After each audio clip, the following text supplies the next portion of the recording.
with Moshiach.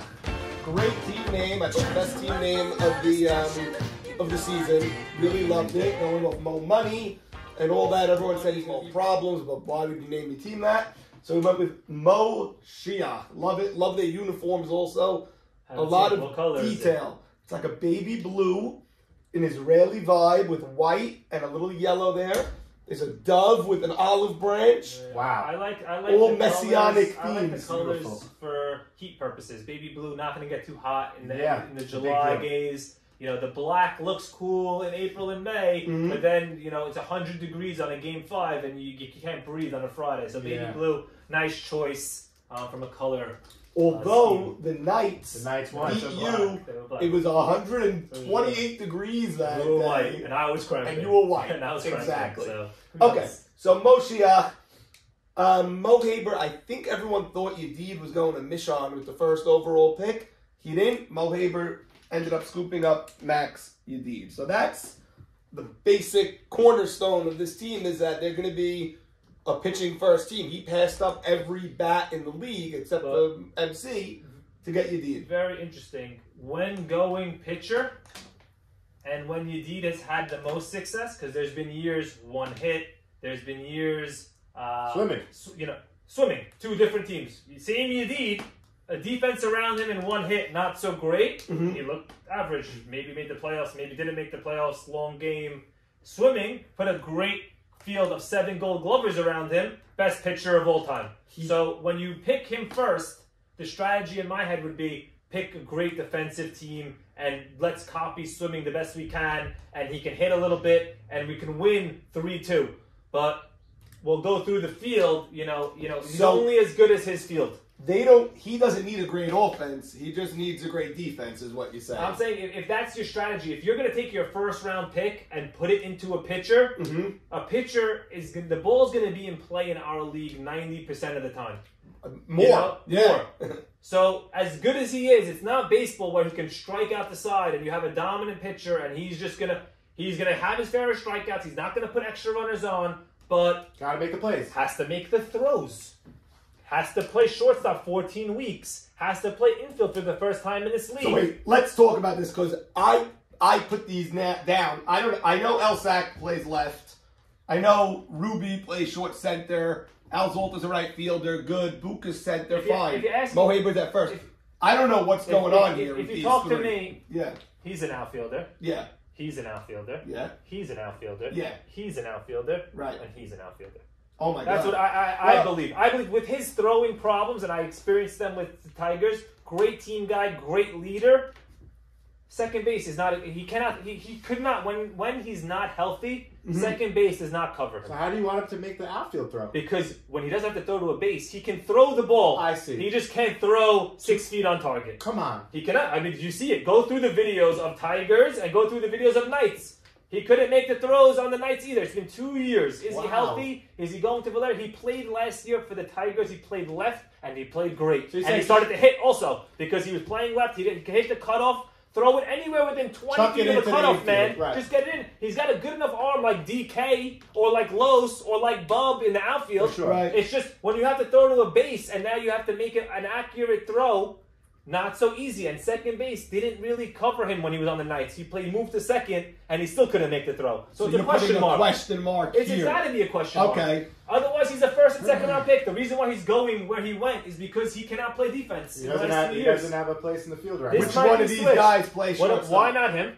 Why he wins Gold Glove every year at short center and never even gets consideration on the whiteboard to play short? I don't know. I'm not saying he can't This is play. the Bub of the infield. I don't want Bub moving to left or center. He's great and right, even where he is. Why touch this? Because he could be your best option. On a year where you have a great shortstop, yes, he's the greatest short center. Yeah. But I don't have Zach here. Right. So if I don't have Zach here and I have 3 guys, I'm going to give them all a chance. And the best man wins. This is a grown-up league. I'll tell you this. Who do you start with? This guy put on his draft resume center field, shortstop. So good. I don't know. Move him. Maybe. You also have Zeke Dweck, 20 outfielders here. So I think that maybe there's they're going to have to figure out weeks 1 through 3. Mo Haber's been known for the slow start, strong finish last couple of years. It might be the same recipe. Don't panic. He's a great captain. He'll bounce back. But week 1 might be a mess. Week 2 might be a mess. He might have to do another trade, but he'll figure it out because there's enough pieces for him to get competent. He's got enough outfielders. Potentially, he could play center field. He can play, a good outfield. He can play a good outfield. He's an outfielder. There's enough people to put in the outfield that he's got to find the best 3 infielders for 1, 2, 3, even 4. He may have to find 4 infielders. Can this guy play third? Can he play short? I know he played short. Yeah. How was he? I don't know. I think decent. To better than expected. Okay. So I think decent, but the 9 league's a different field. It's a little bit more time on the throws, the longer bases. Bigger bases, so, right. Where he plays, great athlete, great center fielder. In my opinion, a great center fielder. Jigga's very quiet, which I know Jigga very well. And well, there's a lot of, we have to make a lot of assumptions for the team because just looking at it, not the greatest shortstop, not the greatest third baseman, not the greatest second baseman. Defensively, not the greatest left fielder. Defensively, not the greatest right fielder. So there's a lot of holes defensively. Last year with Buka, he held his own, but there was a lot of just slap shots to center field that ran through the infield, and the ball went under his glove. Under his glove, and a few times where just that inexperience. His issue, it's a stupid issue because it's like an easy play. He's charging in for the ball. You don't need to go 100 miles an hour charging in at center, and he lets the ball skip under his glove. We've seen it for a few years now. Just chill out for a second and field the ball. Strong arm, very fast, can cover gaps. Very fast. Very fast. Fast. I like his range there with these guys next to him. I like the range gap to gap. Alsaka better in left than he is in right. Alsaka better at the plate than he is on the field. For sure. And, he's a decent outfielder. I don't know if he gets time in the outfield, but I think they have enough good options that if something's not working out, they can definitely What are you doing here? What are you doing? You're doing this to opening day, Charles Saka, Aaron at third. I don't know what I would do. What are you doing opening day? I think this is the most... I've seen... You got to go with what you've seen. Yeah. I've seen Charles Saka play short last year, recency biased for slapping the base, and he played decent. Yeah. I know he's a great short center fielder, so I don't have to worry about it. Correct. I'm worried here. I'm worried, and I'm worried here. Okay. So I have 2 worries on an infield. Your alignment. What do you got? But that's how I would start. It's tricky. I mean, I would definitely play with it a lot. Maybe you do give Ruby a chance at short, and you move Charles Saka to third. This way, Yedid is much more confident in his left side. You put Aaron in short center, and now you have a little bit more confidence. You're confident with him at third for sure. Yeah. At short center, less of a question mark. Yes. Has a strong arm. And give this guy a chance already. He deserves it. So maybe, but I still have 2 questions on the infield. I don't love Yedid's. It's almost like his leadership is all concentrated here, and he turns here, and it's all question marks. So let's shore this up a little bit if you can. Well, I think the best part about Ruby Saka is you could call him short center. The way he plays short center is almost like a second shortstop. He doesn't play behind the bag, classic Norman Gaz style center short center. He moves the shortstop over to the hole. He plays here. He plays aggressive, strong arm. When he has to come here, he made that double play to end the World Series on Solly Towel, where he backhands the ball, steps on the bag, and throws to first. So he's almost a second guy on both sides of the bag. With Yedida being big in the center, he fields a lot of the balls up the middle. To put the guy right behind the pitcher is a waste because Yedida will make the play. So he can be aggressive and play on both sides.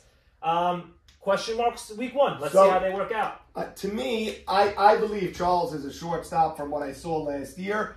He made a bunch of plays. I think he could do it. I think he's better than, at least we've seen it. We haven't seen Jake. Ali coming off surgery, we've seen it. But at least this guy for a couple of years has been playing shortstop, but has yet to field a significant ground ball in this era. Yeah. In this era, since I'm back in this league, and then I took off 4 or 5 years before that, I'm yet to see him field the ground ball that mattered because he's been on the worst teams. All low leverage situations. Oh my God. 5-9, 1-13, like ridiculous records. And he's got to have a winning record this year for once. This guy at first, so I would stick him at short. I guess he's playing third. I don't know. Don't love that. I don't love it either. But let's see. He could love this. You know what? It could surprise it. It's He listen, has it's a a good reflex arm, position. I would start like this. But also, like, third to me, he's so athletic and so fast. Third is you have no range. It's you're playing your right foot's on the line, exactly. and you're only going to your left. So, you know, I think he's going to start at what short. can he though. do? Aaron? I think so. Well, I think that kind of works. I think from a range standpoint, he might be more equipped. He's played it in the night league, so it's not the YMSL. We haven't seen it, but it's a league that people play in, and it's a high quality, you know, secondary league that, you know, he'll build upon. I think they have to understand that the week 1 alignment isn't set in stone. Right. There's going to be a lot of moving pieces till they figure it out. They have the luxury of a lot of flexible guys with around the greatest pitcher in the I wouldn't league. call it a luxury because You want to know what you have? it's not the luxury like, oh, this guy, like Mo Malik could go anywhere. That's a luxury. These guys, we're finding out about them. Can they go there? Can he go here? So it's not a luxury. You might have this guy. This might be the wild card. Crazy. That says he can play short. And then you send Zeke out to the It's a outfield. lot of learning. You It's can a lot send of him out to learning. the outfield. Oh, you can send for him sure. out to the outfield. You can send, you know, whoever's not performing can go to the outfield. They have a lot of paths in and out. The question is, how much do you want to be moving? Like Jigga's saying, I'm saying it's a luxury. Maybe it's not. How much, week 3, you still want to be changing your defensive alignment? And you're learning. Okay, now, El Sacco, oh, wow, he could play second. You want to learn that in week 3? I don't want him. Right. Well, you have the champ, that's a crown. You have the champ Mo Haber playing first base.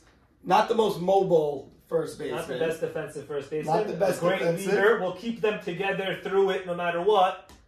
He's going to have a tough time if there's ground balls here. Whoever's playing wherever. Well, any pitcher that has to face 5 or 4 outs in an inning is you know, the one thing is he doesn't put free runners on. So he's not going to walk guys, and maybe he could pitch around an error because Leo can't because he's walking too many guys, or Ralph Hannon can't. They're walking too many guys that the error blows up the inning. He doesn't put any free guys on. And a good catcher, a good battery. But you know what?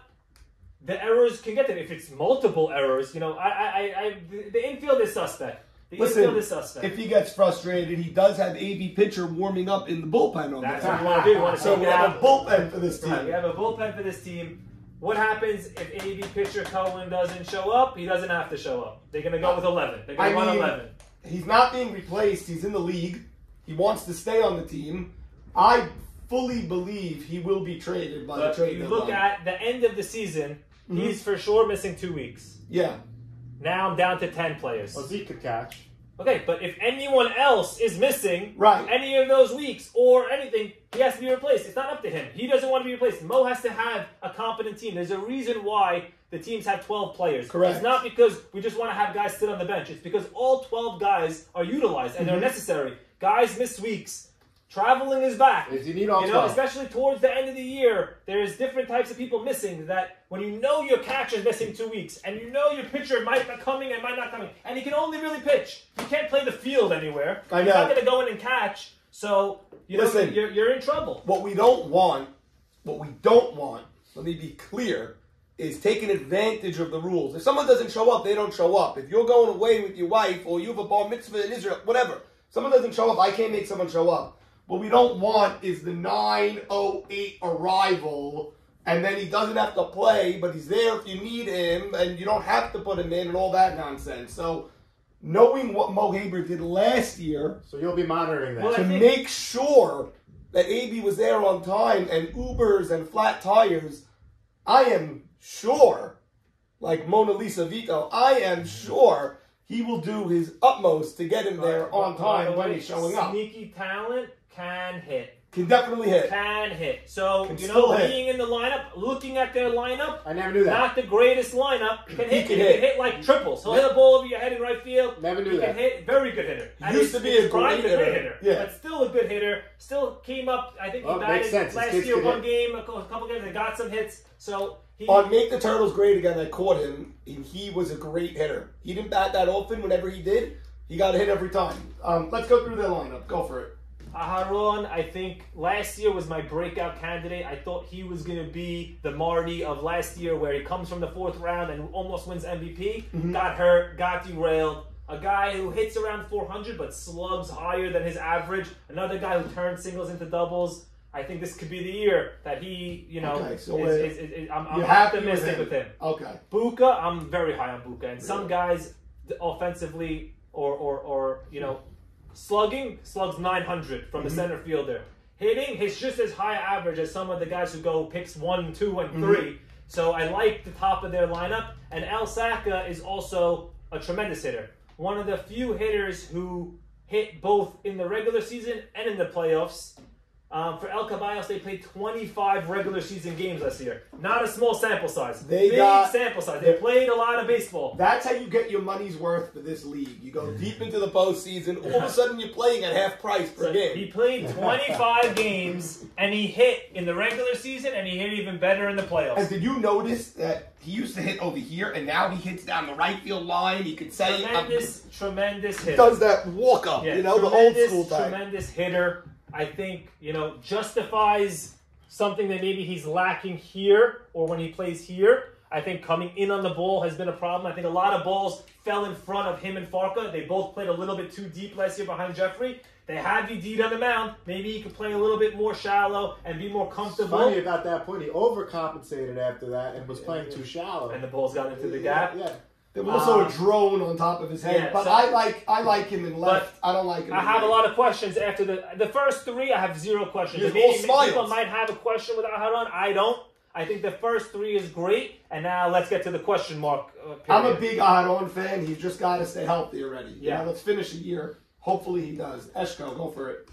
Eshko is a guy that I think his shoulder affects his hitting. Was a great hitter. Was a power hitter. I had a great experience with Eshko. I really like Eshko. The question is, if he's not healthy, he's not Eshko. Yeah. So you're judging a guy who is not healthy. It's not his fault. Right. How's he? Decent.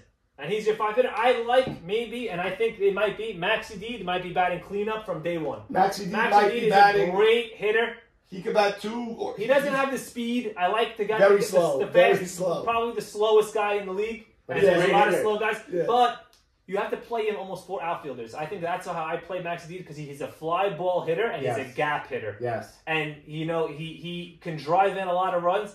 On this team, he's going to be asked to not only bring it with the pitching, but he's going to have to hit for this team. He's going to have to be their 4, 5, 6 at least, but probably in the 4 hole. It's crazy what he and Nate B have done with their careers by hitting all of a sudden. Like 5 years ago, these guys didn't even bat. The guys who talk about taking pitchers early, and no one wanted to do it, the cool thing this year was to say, I'm never taking a pitcher early. I'm going to roll with Leo. I'm going to roll with AB. But these guys justify it because they're two-way players.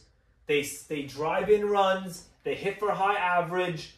And when you're able to hit just as good as a first-round center fielder, then why not take a first-round pitcher who's touching the ball every play? So Maxi Deed and Naby are great hitters. It wouldn't surprise me if Maxi Deed is batting 4th. I think maybe to start the season a little bit lower because we want him to focus on the pitching. We don't want to put too much on his plate from day one. But if there's any guy who can shoulder the load, it's Maxi Deed. I don't know about this. I'll tell you from now. I am not thrilled. Mo Haber. This is a long end of lineup. Charles Saka has to be better. Not a great hitter. Has some talent. Has been streaky. Has to be better on this team. Mo Haber had a pretty decent year last year. A little bit of nagging injuries. Another guy who's not fast, and putting him and Max together is a disaster. They're going to have to separate them just because you need to be able to move the line. Put Charles in there, whatever. But I have a smiley face by Zeke. You do? I think that Zeke last year, 21 at-bats, 9 hits. Slugged 700. Wow. So half a season, he didn't hit the whole season on a terrible team that probably he should have hit this season. I think he's been working very hard. He's got the same DNA as Jake Dweck. Right. I think that, there's no reason. Maybe it's lack of opportunity. He's in the cages hitting behind me every Wednesday night. Wow. So I think that a guy who has a full-time spot in the lineup, at least because there's no spot for him anywhere else, he's going to have to hit. That means 40 at-bats. It could be something similar to A.B. Dweck. A.B. Dweck was a guy who 3 years ago went 84th, and now he's going in the 30s. Zeke Dweck's got to hit like his brother. This guy's, yes, he's got the DNA of ABD also, but But I don't know. How long has he been in the league? Yeah. He's been in the league same as Jake. I think they Long came in time. together. Wow. I don't know if he played every single year. I don't think he did. He definitely disappeared for a little bit, but now he's in the last couple I of know years. Jake and Hollywood put in the time. Zeke's been putting in the time this year with King. That's different than putting in the time on the field. Yeah, I hear you. I think that this team needs it. I think we talked about A.B. Cohen being a hitter, but if you're going question marks from 4 and 5, question marks from 7, 8, 9, and 10. I don't like this lineup. You know, it's a tough lineup. I don't like the lineup, and I don't like the field. If I'm Maxi D. Now the question is, we all know what Mo Haber did. He took a second pitcher. Yeah. At that spot, there were infielders available. Jack Barnathan went to T.I., a new up-and-coming guy similar to like an A.B. Soroya. Yeah. Great glove, can play anywhere. They look like they're missing an infielder. There were bats available that he passed on. He wanted to, he thought he could take a second pitcher and maybe get, someone like an Elliott Mann who went right before and flip him for a better bat because they need lineup help. He wasn't able to do so. What he did was he got a defensive player, and he got a guy who's going to come half the time. So was it beneficial for him to do what he did? I don't know. I don't think he's done yet. I guarantee you by the deadline, he's going to be moved. Either the Pickles are going to say, we need a pitcher, and we'll give you something for him. Something. Well, there's going to be a team that starts 1 and 3. Yeah. Whether it's the Pickles, whether it's Leo Cass's team, there's going to be, just the odds are that every year there's a team that starts 0 and 4 But it could be not happy. It could be a team with Jeffrey Sacker. Right. Not trading So, back. I don't know. He If may you be have stuck a in guy the out situation. there, that is a proven World Series last year pitcher, 2 years ago, if they trimmed the damn trees on Fireman's Field, might have won 2 rings in a row. Yep. So he's there. He's trade bait. And you know what? It only gets more expensive as desperate as you are. Mo Haber, great guy, will squeeze you to the limit. If he smells blood in the water and you're 1 and 3, now it's not, so easy to get that trade that I'm offering you today. I don't know. The price only goes up. I don't know too many guys that were able to withstand the pressure that Mo Haber had over the time from the draft till he finally made the trade. I mean, yeah.